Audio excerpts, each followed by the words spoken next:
ప్రతిఘటన టీవీకి స్వాగతం. క్షణక్షణం మీకోసం. ఏపీసీసీ అధ్యక్షురాలు వైఎస్ షర్మిలతో మాజీ మంత్రి వివేకానందరెడ్డి కుమార్తె సునీత ఇడుపులపాయలో నేటి ఉదయం భేటీ అయ్యారు. అలాగే వైఎస్ఆర్ ఘాట్ను షర్మిలతో కలిసి సందర్శించుకున్నారు. సునీత ఇక కాంగ్రెస్లో చేరతానన్న ప్రచారం దృష్ట్యా ఈ భేటీకి ప్రాధాన్యత సంతరించుకుంది. పీసీసీ అధ్యక్షురాలిగా షర్మిల బాధ్యతలు చేపట్టిన అనంతరం సునీత ఆమెను కలవడం ఇదే తొలిసారి. ఈ భేటీలో సునీత రాజకీయ ప్రవేశంపై చర్చ జరిగినట్లు సమాచారం.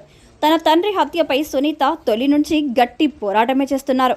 న్యాయస్థానాన్ని ఆశ్రయించి సిబిఐ విచారణ కోరడం, ఆ విచారణలో సంచలన విషయాలు వెలుగులోకి రావడం తెలిసిందే. ఈ కేసుకు సంబంధించిన ఇప్పటికే పలువురు అరెస్టు కూడా అయ్యారు. కడప ఎంపీ అవినాష్ రెడ్డి, ఆయన తండ్రి భాస్కర్ రెడ్డి ఈ కేసులో నిందితులుగా ఉన్నారు. భాస్కర్ రెడ్డితో పాటు ఇతరులు చెంచల్గూడ జైల్లో రిమాండ్ ఖైదీలుగా ఉండగా అవినాష్ రెడ్డి బెయిల్ తెచ్చుకున్నారు. దీనిపై సునీత సుప్రీంకోర్టులో న్యాయ పోరాటం చేస్తున్నారు.